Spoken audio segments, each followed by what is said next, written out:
आपकी नाभि से हो सकते हैं बड़े बड़े चमत्कारी उपाय। क्या है ये नाभि का उपाय का सिस्टम? आज मैं आपको यही नाभि से जुड़े हुए यानी कि आपके नेवल से जुड़े हुए ऐसे कुछ उपाय बताने वाला हूं जो आपको आश्चर्यचकित कर देंगे कि एक छोटे से इस उपाय ने आपके जीवन में अनेकों समस्याओं को सुलझा दिया।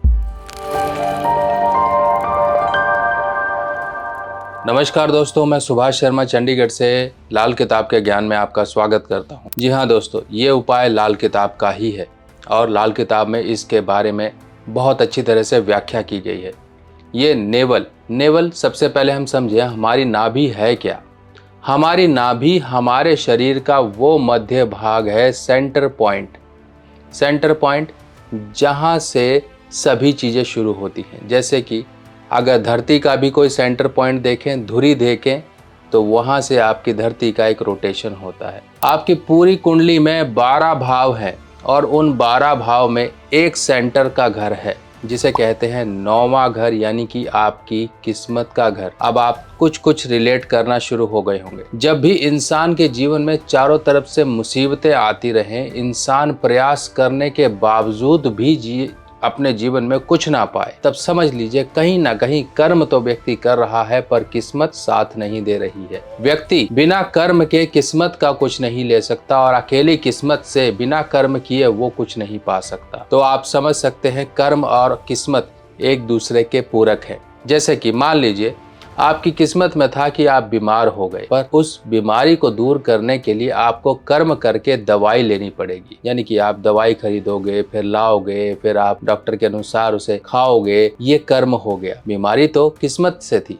और कर्म करके आपने उस किस्मत से आई हुई परेशानी को दूर कर लिया। अब दूसरी तरफ मान लीजिए एक व्यक्ति को 1 करोड़ की लॉटरी लग गई। तो आप कितना सोचिए, 1 करोड़ की लॉटरी लग गई है।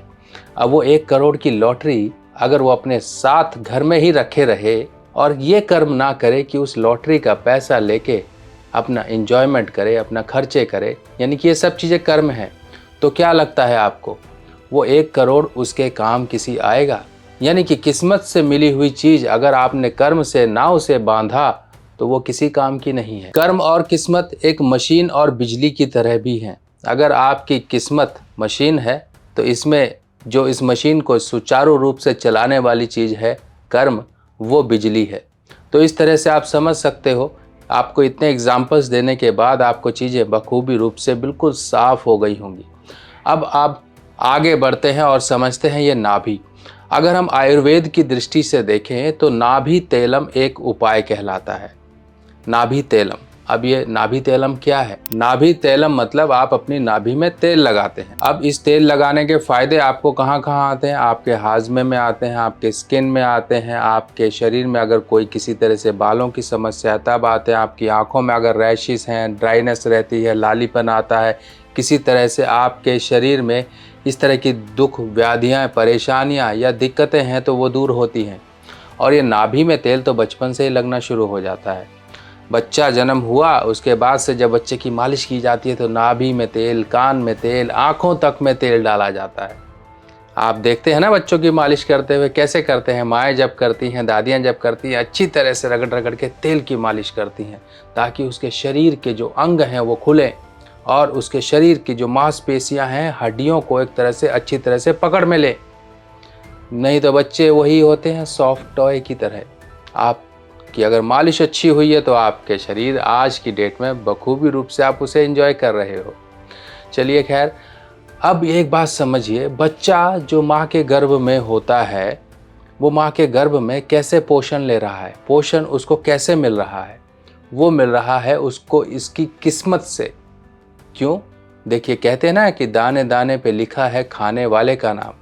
तो इसी तरीके से वो बच्चा, वो नवजात शिशु जो माँ के गर्भ में है, उसको भरण पोषण उसको उसकी माँ देती है, पर देती कैसे है? वो जो फूड पाइप होती है, जो बच्चे की नाल होती है, वही एक किस्मत का घर है, वही एक किस्मत का रास्ता है, वही एक किस्मत की नाली है। और अगर आप समझें कि किस तरह से वो किस्मत से जुड़ी हुई है, माँ के साथ वो किस्मत से जुड़ी हुई है। बच्चे का जन्म हुआ उसके बाद वो नाल कट की जाती है, फिर बच्चा बड़ा होता है और उस नाल को कहीं ना कहीं से भूल जाता है। जिसकी नाभि अक्सर पकती रहती है, जिसकी नाभि अक्सर गंदी रहती है। गंदी कैसे रहती है? देखिए, नाभि के साथ ज़्यादा छेड़छाड़ नहीं कर सकते हैं। नाभि को सिंपल सा अगर हम ऑयलिंग करते रहें उसकी, अब ऑयलिंग कौन सी करें? आप बादाम का तेल ले आइए, मार्केट में मिल जाता है, रोगन, बादाम शिरीन के नाम से हमदर्द कंपनी का भी है, मिल जाता है। और आप ये बादाम का तेल लगाएंगे, देखिए आपको किस तरह से फ़ायदा मिलेगा। अब यहीं पर हम बात करते हैं लाल किताब के उस उपाय की जो कि केसर के तिलक से जुड़ा हुआ है। आपने सुना होगा माथे, जुबान, नाभि पर केसर का तिलक। क्यों कहा गया है केसर का तिलक? अब आप समझिए, 9वां घर आपकी कुंडली का बृहस्पति का घर कहलाता है। और ये कुंडली ही नहीं, आपका शरीर भी है और आपका घर भी है। आपके घर में मध्य हिस्सा कुंडली का 9वां घर कहलाता है। तभी कहा जाता है वास्तु के अनुसार अपने घर के मध्य पार्ट को, सेंटर पार्ट को साफ सुथरा रखें। अगर गंदा रखेंगे तो किस्मत में कहीं ना कहीं गंदगी आएगी। और जब भी मंगल बद होता है, मंगल बद यानी कि एक ऐसा नेगेटिव मंगल, मंगलमय कार्य, मंगलमय वातावरण, ये सब चीज़ें सुनी होंगी आपने, सुनते ही आते हैं कि मंगलमय कोई कार्य आयोजन किया जा रहा है, यानी कि खुशी का एक माहौल, उत्सव, समारोह, इस तरह की कोई गतिविधि की जा रही है, चाहे वो घर में हो चाहे बाहर में हो। वो इसलिए की जाती है ताकि खुशी आपस में एक दूसरे में संचारित की जाए, बांटी जाए। अब इस तरह से जब आपके जीवन में ये खुशियों के मौके कहीं भी खराब हो जाए, आपको लगे कि खुशियाँ नहीं आ रही हैं, अब झंझट और परेशानियाँ बढ़ती जा रही हैं।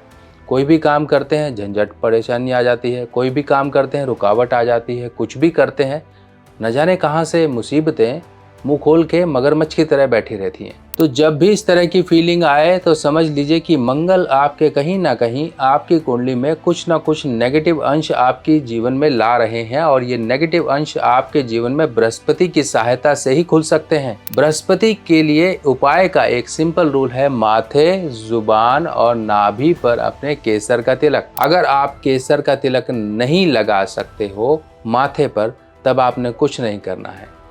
आप अपने हाथ की हथेली में थोड़ा सा केसर लीजिए, बादाम का तेल लीजिए और इन दोनों को मिक्स करिए और अपनी नाभि पे लगा लीजिए। पहले दिन से ही आपको देखो किस तरह से चमत्कारिक इफ़ेक्ट मिलने शुरू हो जाएंगे। अब ये इफ़ेक्ट आपको कहाँ कहाँ काम देंगे?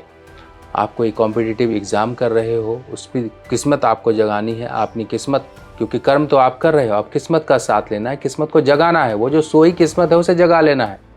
आप कोई भी चीज़ें जीवन में करना चाहते हो, किसी की भी काम के लिए प्रयास कर रहे हो, उसके लिए ये काम करो।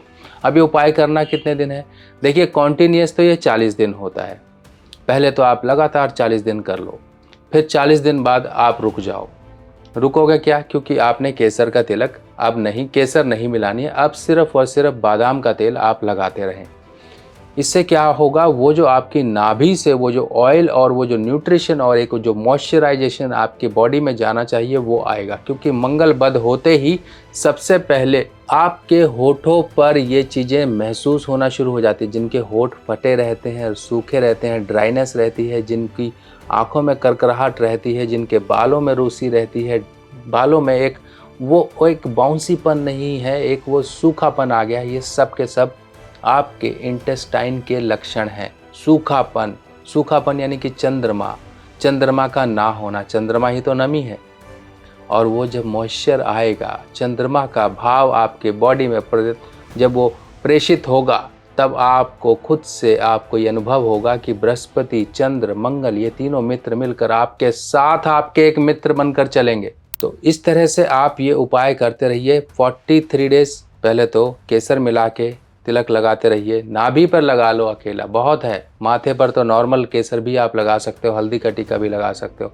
एक बार इस तरह से काम करिए, देखिए आपका सभी काम बनेगा और आप जिस भाव या जिस इच्छा से आप आगे प्रयास कर रहे हो उसमें भी सफलता मिलेगी। और इसके साथ साथ अपने घर को साफ रखिए और कुंडली का 9वां घर जगाने के लिए आपकी कुंडली में जो भी 9वें भाव में राशि पड़ती है उससे संबंधित उपाय करें। उपाय क्या होंगे? आप कोई दान कर सकते हैं, आप कोई पूजा पाठ कर सकते हैं। उससे संबंधित अगर मान लीजिए आपकी कुंडली में धनु राशि है, धनु राशि के अनुसार आपके बृहस्पति स्वामी बनते हैं, तो आप बृहस्पति के रत्न पहन सकते हैं, बृहस्पति के मंत्र जप कर सकते हैं। बृहस्पति संबंधित अपने जीवन में गुणों को आप बढ़ाओ तो आपके एक 9वें घर के जो किस्मत के घर के हैं गुण हैं वो ऑटोमेटिकली निखर कर सामने आएंगे। और इसके साथ साथ 9वें घर का रत्न, या फिर अगर 9वें घर का रत्न नहीं पहन सकते तो बृहस्पति और चंद्र की जो मात्रा है आपके जीवन में, एक इंटेंसिटी और एक पावर है, इसको बढ़ाना है। शुभ पावर तभी होगी जब आप बृहस्पति के साथ चंद्र को मिलाओगे। और इसके लिए इस तरह का गोल्डन मोती, सुनहरा मोती जरूर पहन के रखिए, अनामिका उंगली में या लॉकेट में पहन के रखिए। देखिए इससे क्या होगा, बृहस्पति चंद्र आपके साथ हमेशा वो पॉजिटिव एनर्जी लेकर आपके जीवन में हमेशा आगे बढ़ाने के लिए आपको प्रयास करते रहेंगे। और ये रत्न अभिमंत्रित हो, इस चीज़ का ध्यान रखिए, सिद्ध किए हुए ही पहने वरना मत पहने। अब लाल किताब के उपायों की सामग्री लेना हुआ बहुत आसान। लाल किताब के सभी उपाय की सामग्री अब मेरी व्हाट्सएप कैटलॉग पर उपलब्ध है। और लाल किताब सामग्री देखने के लिए मोबाइल में आपको इस निशान पर टैप करना है। इस निशान पर जैसे ही क्लिक करोगे मेरी व्हाट्सएप कैटलॉग आपके सामने खुल जाएगी। और जो भी सामान आपको चाहिए इसमें सभी सामान मूल्य के साथ दिए गए हैं। और आप सभी लोगों को ये भी जानकारी दे दी जाए, ये सभी सामान सभी मेरी निगरानी में तैयार होते हैं और प्रॉपर तरीके से लाल किताब के जिस तरह से उपाय के तहत चीज़ों को तैयार करना होता है उसी तरह तैयार किया जाता है, ताकि आपको उपाय का पूर्ण फल प्राप्त हो सके। बाकी इस तरह से 3 धातु का छल्ला, जैसा कि मैं हमेशा बोलता हूँ, अक्सर व्यक्ति पहन के रखे, कोई भी पहन सकता है, क्योंकि ये बृहस्पति, चंद्र और मंगल तीनों का मिश्रण होता है। यानी कि बृहस्पति सोना, चंद्र यानी कि चांदी और सूर्य यानी कि तांबा, जो कि कुल मिला के मंगल को मदद देता है।